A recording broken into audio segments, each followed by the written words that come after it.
How to analyze a financial performance of a company? You don't know? Let me tell you. So, let's begin our understanding on the topic financial statement analysis or financial performance analysis. In short form, we can say FSA. Well, the question arises, do we do the analysis on present, past, or future? Well, to be very honest, the analysis always done on the past till the present date. And to further understand that how we can do the analysis, I will share a 6-step framework which is given by the analysis and use of financial statement chapter number 1, and also it also referred from the CFA level 1 course FSA financial statement analysis chapter number 1.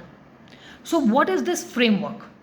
Well, this framework includes 6 steps. Number 1, purpose. Second, data collect. Third, data process. Fourth, data analysis and interpretation. Fifth, recommendation. And 6, update. And to note here, there are 2 important things. Number 1, chronological order is important, which means you cannot do first updates, then go to data collect, then process, then recommend. No. The sequence is very important. Otherwise, there is no use of this framework. Secondly, this is a generic set of steps. What does it mean? It means it varies case to case and it varies what kind of analysis we are doing. And in the later, we will discuss each of them. So for now, what's the basic rule? Why we are doing this? Well, to be very honest, we will do to predict the future. And how we will predict the future? First, we will learn from the past. We will understand the past to understand why the company is performing like this. Means learn from the past to understand the present so that we can predict the future. Okay. So moving forward, before we go and understand the framework in the depth, it is important to understand the historical background of FSA. So I have divided the historical background into the 3 different types: classic route, type of the textbooks, and the modern framework. So on the basis of history, on the classical routes, the father of this financial statement analysis are Graham and Dodd, and they present this terminology in their book Security Analysis. And what do they explain? Basically, their work is shifted from the market sentiment to the intrinsic value, and they tell about how we can do financial statement analysis, balance sheet, cash flows, income analysis in the depth. Moving forward, framework type textbook. In this, it is given by White, Sondhi, and Fright. And this book is known as The Analysis and Use of Financial Statement. So basically, in this chapter number 1, they mentions that it is important for the analyst to understand the accounting choice behind the numbers. And also they emphasize to understand the business strategies. And in the modern times, there is a CFA institute who make the curriculums to understand better the financials. And further, there is a detective work done by Fredison and Akares. They make us understand how to do financial statement engineering and accounting red flags. Moving forward, now let's just understand the 6th step of the framework in the detail. So the number 1 question is, what is the purpose? And in the purpose, there are few steps, or let's just say there are few things we should know. Number 1 is the object and the context. It is very important. Why we are doing this research? What is the reason of doing the research? Are we just want to invest the money? Are we going to give the loan to the company? Are we going to just pitch the company, or to understand the basic problems of the company? So it is very important to know the object, okay, and the context why we are doing the research.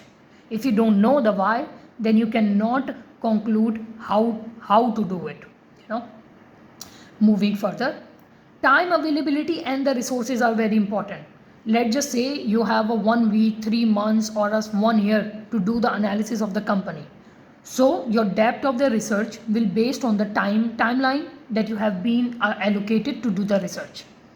Obviously, you cannot do the research or make a financial model within the 2 days, but you have given a specific time period to do that. Obviously, you will do. And what resources you have means what kind of a data availability or tools you have. Moving forward, are there any specification giving to you? Which means that are there any client's request has been assigned to you that you have to do particular research on a particular topic. Let's just say a client said it to you that you want to understand the inventory analysis of the company, like make a inventory analysis, or maybe they said you to do the shareholding analysis. So it's differ. Further, it matter you are doing a long term research or a short term research. Further, it depend the client you have. Either the client is investing for the short term or a long term, because according to the risk appetite of the client, the research purpose would be different. Moving forward with the data collection, it's a very important step on, to be very honest, and it depends what kind of data is available to you and how you gather it. So in the data collection, you have to go to global economy, country economy data, then moving forward to industry, sector, proxy sector, financial statement analysis, management calls, and to do surveys and to have calls with the suppliers and to understand everything about that particular company. What does it mean? For example, why the proxy sector is important. Let's just say you are analyzing a tire industry.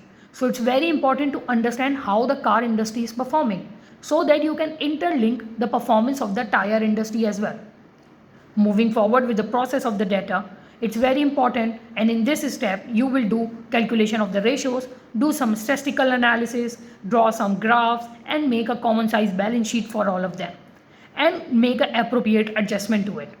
But now the main question arises, is the statements are equally balanced, which means that are they having any differentiation in the reporting of the financial statement or not, or are the regulation is fine or not. Maybe it's possible that you are seeing one company in one country and seeing another company in another country and you are making a comparison, so that will be a wrong. Okay, so it's very important in the analyze of the data. These part are not the process of the data to be to note here. It's an important part to it, and many people do mistake it. So in the analyze the data, it's very important to build recommendation, conclusion, prepare reports, and compile to regulations, and then make a finding report. In the finding of the report, the main element is the risks of the investment. Risks is the most important thing, and there are many type of the risks: financial risks, credit risks, company risks. So you need to mention all type of a risks or economy risks that could impact the performance of the company, or let's just say the business of the company. Moving forward, then you have to update the things. Means if there is any kind of event happened, maybe shareholders of the company withdraw their shares in the company, or let's just say the CEO has been resigned from the office. Okay, and if there is any quarterly, annually updates, or there are changes in the company, so you have to track down everything. So what are the uses of these? Well, the uses you can use to make an investment decision, to do the credit analysis, to make the management performance, and to the benchmarking reporting. And these are the uses of these analysis. Lastly, it's also help to reduce the systematic risks. Lastly, I want to give you a thought. Do you think that's it? Well, there are so many arguments which favors these kind of analysis, and there are also argument which is against these analysis. So is this right or wrong? Well, it's very subjective, and there is no particular right way to do the right thing.